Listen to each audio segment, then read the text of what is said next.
This video originally started out as a review of the FNaF movies, and an analysis of the negative reactions to them. But month after month, something always felt off, like I couldn't properly voice my thoughts. I don't want to come across as a FNaF fan ranting about people not liking the thing that I like, especially because I do have my own problems with these movies. I could ramble about what I like and don't like, but most of it would be things you've probably already heard before. The practical suits and sets are fantastic, but the writing has a lot to be desired. I enjoy these movies despite their flaws. Blah blah blah. There's something else I want to talk about, something that has shown up in countless reviews of the FNaF movies and kind of rubbed me the wrong way, and I didn't really understand it until recently. What I'm talking about is the expectations of how Five Nights at Freddy's handles horror. A common criticism of these movies is their age rating. Many reviews state that the inclusion of gore was necessary, that an R rating would make these movies far better, and that these movies made FNaF family-friendly for the sake of money.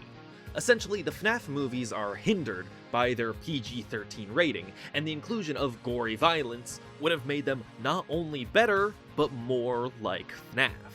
These specific types of reviews are the ones that really rubbed me the wrong way, and I didn't really understand it until recently. Firstly, of course, no amount of blood, guts, and gore is gonna save an underbaked script with clunky dialogue. A movie is only as good as its writing. I just happen to enjoy these movies because I'd rather accept what I don't like and appreciate what I do like. Secondly, FNaF has never been a super gory series. It's often aimed to be PG-13, even admitted by the creator himself. In the source material, the FNaF games, most gore is portrayed through these 8-bit segments. The Springlock failure, Charlie's death, and the missing children incident are never shown explicitly, only the suggestion of gore. Fans often bring up the FNaF 1 death screen as an example of FNaF's gore with the eyeballs and teeth poking out, and that's a great example at all, but that's like me going, "Oh my god! Oh my god, that's Gore of my comfort character, Luffy, One Piece!" What makes this ironic is that the movies adapt these instances much more directly. The Springlock failure is shown in full live action rather than censored through pixels. Same with Charlie's death. In the game, you can't even tell how she dies, meanwhile the movie makes it abundantly clear. There's even bits like the Wrecking Crew's corpses being shown in full gory detail. You could even consider this an adaptation of the FNaF 1 Game Over screen. Of course, there's also Springtrap showing you the corpse of William Afton, which, we're already getting Springtrap, so Essentially, what I'm getting at is that it doesn't make sense to fault these movies for, quote-unquote, making FNaF family-friendly, while compared to the source material, they're far more direct and explicit. What makes it even more ironic is that at the time of the movie's release, the FNaF movie was technically the most directly gory piece of FNaF media there was. Of course, now you could argue that it's topped by some of the graphic novels or maybe some of the more recent games, but regardless, when compared to the original games, FNaF has gotten a lot more explicit only recently. So how did this expectation of FNaF being way more mature than it really is or ever was start? I think there's two reasons. Firstly, horror movies hold certain expectations. Blood, guts, gore, psychologically damaging imagery, violence in movies, sex on TV, the whole shebang. All of those come with the stereotypical horror movie tropes. You can hear horror movie and expect Saw, Midsommar, Hereditary, which gave me one of the worst panic attacks I've had in my entire life. Or you could think of Goosebumps, Ghostbusters, Gremlins, Coraline, all movies that carry the label of horror. But they're not slashers or splatterpunks, they're corny, artistic, goofy, all while still being horror. The concept of FNaF is inherently spooky and goofy, and the series is well aware of this. Exotic butters. It's not horror in the way that The Exorcist is horror, but rather in the way that Ghostbusters is horror. It has its serious moments, but if it took itself too seriously, it just wouldn't be Five Nights at Freddy's. Heck, I even plan on making a video of FNAF's comedy because it's just that unserious sometimes. Now, besides general audiences, there's also fan expectations. Some fans have had similar expectations and desires for the FNaF movies to be super gory and mature. Some more than others. A certain special few have said that these movies should be more like the fan-made FNaF VHS videos on YouTube. These videos are often filled with imagery you would never see in the main series. Mutilated child corpses, dead bodies being gutted by animatronics, Afton dismembering, flaying, or even eating his victims, all in graphic detail. The presentation of horror between the actual series and fan interpretations is night and day. However, with the sheer number of these on the internet and their popularity, it would not at all surprise me if some people's expectations of the main series have been warped by this kind of fan content. This isn't to say that all FNaF VHS projects are bad, just that a lot of them don't exactly line up with the actual series itself. I think a better representation of what I'm talking about comes from the YouTube series called First Night as Freddy. To be clear, I'm just using this as an example. I honestly really enjoy this series, and I think it's a neat interpretation of Five Nights at Freddy's. I'm only using it as an example of how fan works and official works are very different. In Five Nights at Freddy's 4, this is the Big Bite, an event where Crying Child's head gets bit by Fredbear. It's not a very dramatic event, it's very quick, it's very bloodless. Meanwhile, this is a reinterpretation of the Big Bite, made by a fan. That's the wrong kind of fan, sorry. It's gonna go! Oh, stop it! No! It's gonna go! Get him down! No!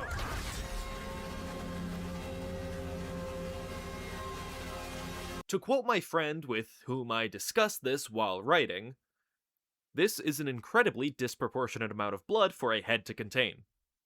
Now, I'm not saying that one is better than the other, or that there's something wrong with making a more intense or mature take on Five Nights at Freddy's, just that they're very different. FNaF is different. FNaF's horror mainly comes from suspense and dread. Its horror works because it has a contrasting corniness and silliness. That's how the games are, that's how the books are, that's how the movies are. My main point is that judging FNaF based on elements it isn't aiming for feels a bit ridiculous. It's like judging Ghostbusters for not being The Exorcist when it's not trying to be The Exorcist. Especially when there's much bigger problems, like how things unfold in these movies. How quick are they? Do we have enough time on them? Are they understandable? Essentially just the writing in general. However, that being said, I do think that some of the expectations around FNaF's horror kind of extend to the writing as well, mainly the characters. I think the best example of this are the main cast of animatronics. In the first movie, the fort scene was heavily criticized for being too goofy, too lighthearted, and made the animatronics seem less scary. Although the point of it is to show that these animatronics, despite being large, threatening machines, they're still controlled by children. This scene is practically the only scene giving them any level of humanity. So taking that away would make these animatronics seem like nothing more than mindless killing machines that kill for no reason. And although I'm sure there's some people out there who would have preferred that, that's just not what FNaF is. This kind of extends to the puppet as well, although I think Charlie was a little bit better executed. We get to see how she was before she died, and learn that her main motivation comes from her being stuck in the last emotion she felt before her death. Her wanting to kill all adults may seem childish, but she's a child! And I think the more subtle fact of her parental neglect makes her motivation a bit clearer. And speaking of, Henry is also handled far better than we see in the games. Especially considering he practically came in at the ending. We're introduced to him as a grieving father of Charlotte, later learning that he used to be William's business partner, and that his own negligence and career ambitions led to the death of his daughter.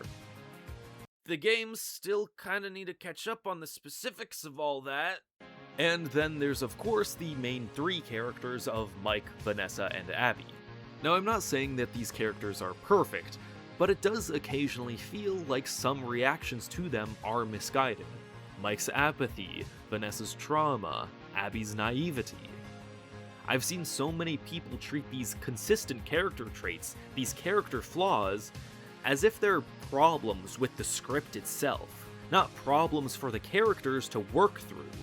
I feel like these kind of quote-unquote misguided reactions to these characters also has something to do with the expectation of horror that I was talking about earlier. I'm sure there's many people who come into Five Nights at Freddy's thinking it's gonna be Saw, but for Chuck E. Cheese, rather than something that's trying to be a genuine story, even if it could be better executed sometimes. Now, there's one more thing that I do want to talk about, and I think it's why the second movie has had a lot of negativity around it. And I think it's why it wasn't as good of a movie as it could have been. And it can all kind of just be summed up by the ending. The ending to the second FNaF movie was very abrupt, to the point where it kind of feels like FNaF 2 was supposed to be a part 1 of something. Like, the only reason the second movie was made was to serve as a quick setup for the Springtrap movie. That's why the movie feels rushed or unfinished, or why character arcs don't really feel like they go anywhere. That being said, I do think that the third movie will be a lot better, especially since they're getting writers that have experience in horror movies, rather than, guy who's only experienced in writing games, which is very different. Which, that's probably like another reason to why the FNaF movies kind of feel bad, whatever. I made this video because when I first saw the FNaF movie, I didn't enjoy it. I had so many expectations, not just for the horror, but for the lore. That it would answer so many questions from within the series and be the most satisfying movie ever for a FNaF fan. I only enjoyed it after I realized that my expectations were way too out of line. I wouldn't say they were high, just not in the scope of something the franchise would ever do. Now, I simply enjoy what I like about these movies and accept what I don't like.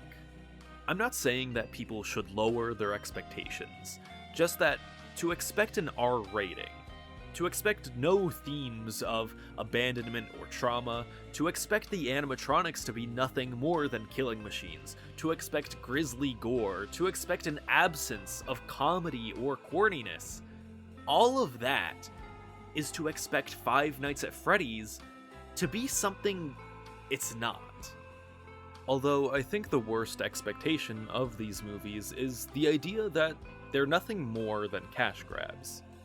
Of course, a movie is only as good as its script, but I don't think that we should discredit all of the passion that was put into these projects.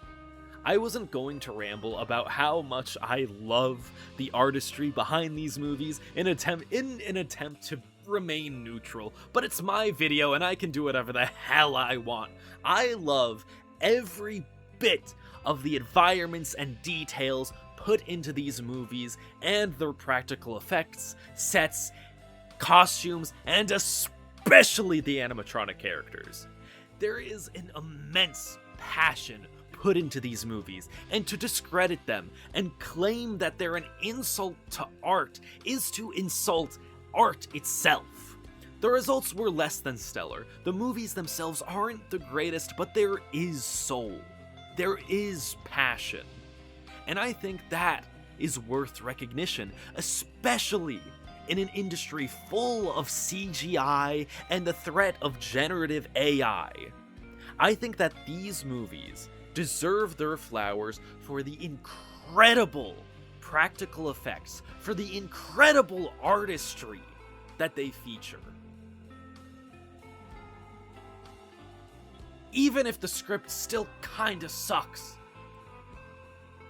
Just a little bit.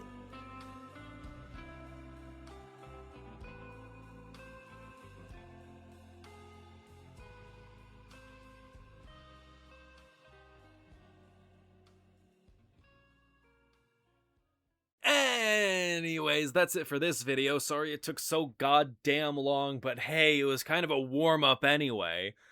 I hope you enjoyed. If you did, like and subscribe and all that jazz. If you didn't, get the hell out of here. And have a good day, night, or heat death of the universe, depending on what time you're watching, and goodbye.